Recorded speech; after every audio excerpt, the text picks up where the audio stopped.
Who is Randy? Don't bring anyone mother into this. Your mom in the fucking stand! How did you figure out that being unlikable was actually the way to be? Were you always a piece of shit? I didn't have a choice. It was like I walked on stage. Imagine me at 23. You know what I mean? Walking on stage with a bunch of other, like, a lineup full of white guys who looked like uglier versions of me. Right. And then I get up there and people hated me right away that I was like, this is interesting. Let's lean into this. Let's see if I can make the joke so good that you can hate me and you still have to laugh at it. And then I just started following. Like, I would say, like, I'm the greatest. And the crowd would laugh. And I was like, okay. Like, let me follow this. Like, this is interesting. Let my ego get involved. I feel like knowing that you were coming on, I was like, oh man, you know what? Because I think you have the same instinct I do when a crowd does turn on you, like historically. Then I'm like, I'm definitely gonna be meaner now. Like, so I was like, I would love to see like your sets that have gone the worst would be, to me, not amusing in the sense of like, oh, you're seeing someone bomb. I mean, like, I would just love to see you lean in mean on a crowd that doesn't like you. I mean, normally, like, I had saves pretty early on. You know, like if a crowd was like, just didn't laugh, I'd go, oh, I'm sorry. I thought you guys were cool. And they would laugh at that, and then I'd be back to like, I found out that like, if you didn't just like apologize, then you were cool. Yeah. But there was one show, one of the worst show I ever had to do. I was at the Columbus Funny Bone, and the weekend went so badly, and I had such a bad time with the manager that I was like, I'll never do a Funny Bone again. Like, I will never do a Funny Bone again. And I haven't. Really? And yes. Wow. I was just so mad at the manager. I've never been treated that way. And I had to do these. I did all these shows. They were all sold out. And then it was Mother's Day on Sunday. And I was like, guys, you don't want me on Mother's Day. And they like fly the room. And I was like, call every single person who bought a ticket and tell them who I am and explain it to them. Right. And they were like, we got it. We called everybody. Everyone's cool. down. And then I went up and it was just a train wreck from start to right finish. away, they're like, and it was also in a way where I was like, you're right. Like, you should never have come here to see me on Mother's Day. Like, this is the worst show. Sometimes I'm like, this is a bad crowd. I'm like, you guys are fine. The problem is me. Yeah. And I have no plan B. Yeah. I'm not going to go into the crowd and talk to your mom. You're going to hear more of these jokes. And they hated it. Well, that's the thing that I've always, I told somebody once, I was like, you know, the difference between an entertainer and a comedian is like the entertainer goes, I just want everybody to have a good time. And as a comedian, like the way that I feel is like I'm bringing what I do up there, and like if you don't like it, I'm not switching. I'm not going to be like, I'm a dance over here to make everybody have a good. I'm not in that business. I'm in the stand-up business, and this is what you get. You get this show. So if you don't know who you came to see, like what you're talking about, that's fucking your problem now. You know. Well, you came to see a movie. And you're going to see the movie. Yeah, like, see the movie. I'm not going to change the movie because somebody's not having a good, because you brought too many kids. Yeah. You know, like, it's a rated R movie. Well, and there's the internet. You can Google who the fuck you're going to see that night. Yeah. You don't just show up to a movie and go, what's playing? I don't care. Anything. You pick the movie. Well, that's the problem, though. Stupid. Like, so many of those, like Funny Bones and some of they're in, you know, these malls where there are people like, what's this? Oh, let's go in here. And you're like, I mean, you're not going to even Google the band you're about to go watch. I know. See if it's the genre of music you like. No. Yeah. And then they're like, I don't like this. Well, you should have fucking looked it up. You know, that's crazy. I don't like country. Well, you're at a country concert. Okay. That's not my fault. No. And it's so funny because we've known Anthony forever. And I remember a young early 20 something Anthony Jeselnik. And you were so sweet. You've always been the sweetest person. I'm sure people are they surprised when they meet you? And do you hear that a lot? Is what I'm saying. That they're like, I expect you to be a fucking dick. Yeah. And I think I'm not even that nice. I'm just not as mean as you think I'm going to be. Right. You know, like that guy's like such a monster. You were a sweet 23-year-old. I remember. I found that so many comics who acted sweet on stage were dicks off stage. Yes. Totally. That I was like, you know what? Like, let me go the other way. And the PG acts would be fuck demons. them the most. Yeah. Big liars. I always say I don't trust male comedians who don't talk about their dicks or anything dark or weird. Yeah. They look at Cosby. He was the biggest monster of them all. And you can say the bad words. Yeah, he's not cursing. Go fuck yourself. Yeah. Not cursing. No, I know it's so true. Weird.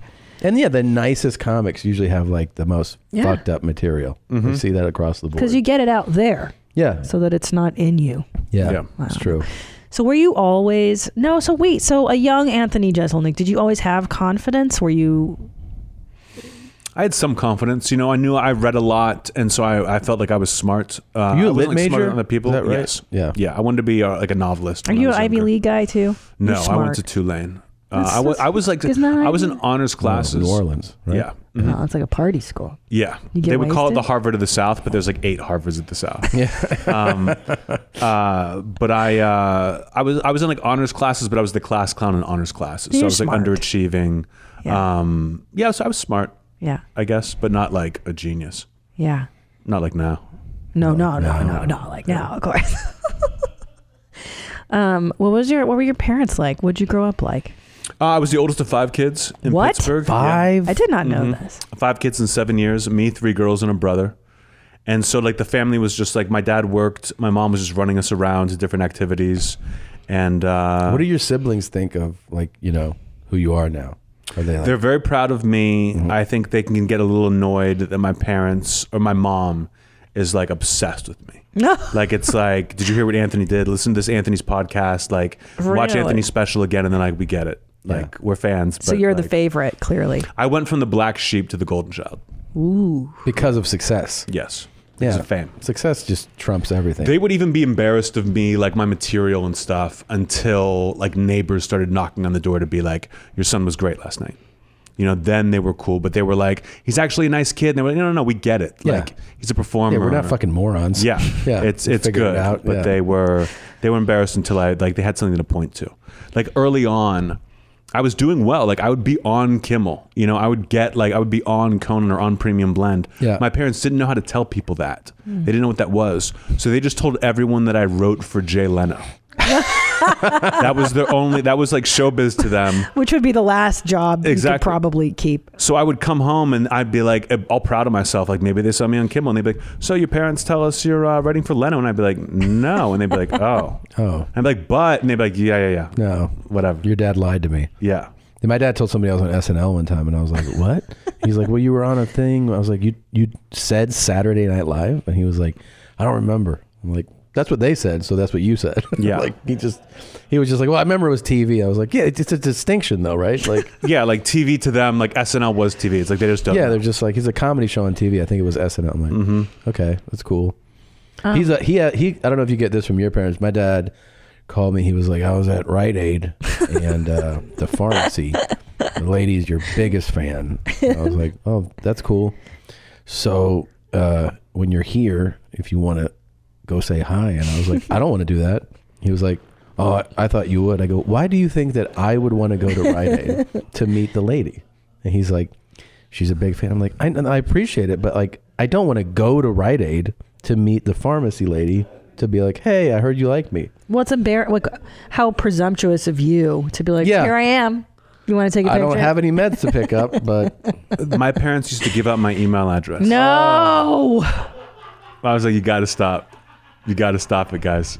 Like, but And they're what a would they fan. They're say? nice. Oh, It's nice. And I'm like, yeah, I've got a lot of fans, but don't give out my email address. That's Oh I God. had to train oh, them. dude, one of my dad's friend is a lawyer, funny guy.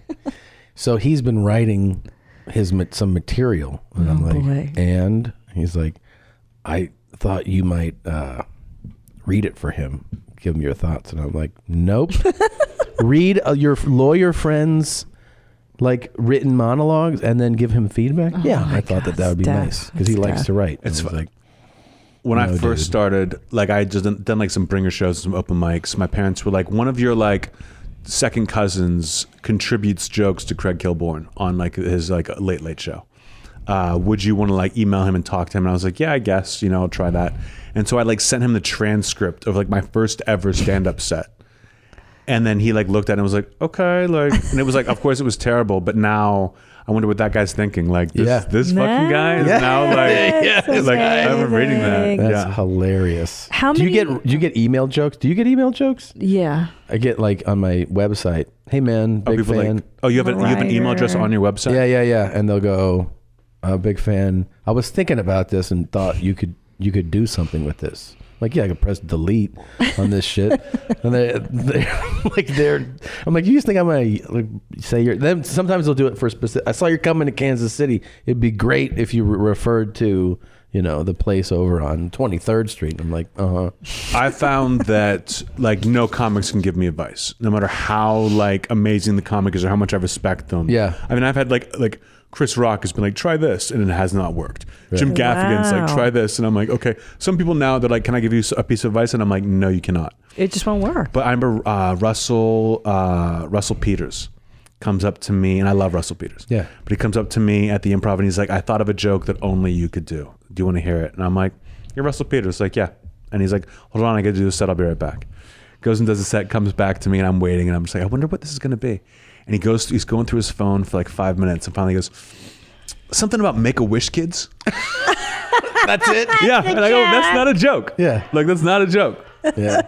I like the area you're in. Yeah. Yeah. It's a great subject. I understand why you would say that, but being like, here's a joke only you could do. How many people don't get the joke with you? How much hate mail do you get? I don't really get much, and I've been kind of grandfathered in that if someone tries to attack me, like the comments are just like people, like I've had to stop retweeting ironically. You know, if someone like misses the point and tweets at me like angrily, then I would retweet it. My fans would just devastate them. Yeah, that it's like hundreds of comments being like, "You're an idiot." Like a big one I'll see is like, "You must be new here." You know, like that now. Either if you don't get it, you've got to keep your mouth shut because enough people do. Yeah, you know what I mean. Hello, and thank you for watching that highlight. If you want to see more of those, we have them. They're provided for you. So enjoy. Just do a deep dive like you're trying to study us. Click on these and subscribe. Hit the subscribe button, and then they'll just be delivered to you. You can watch them when they come out. Please do it.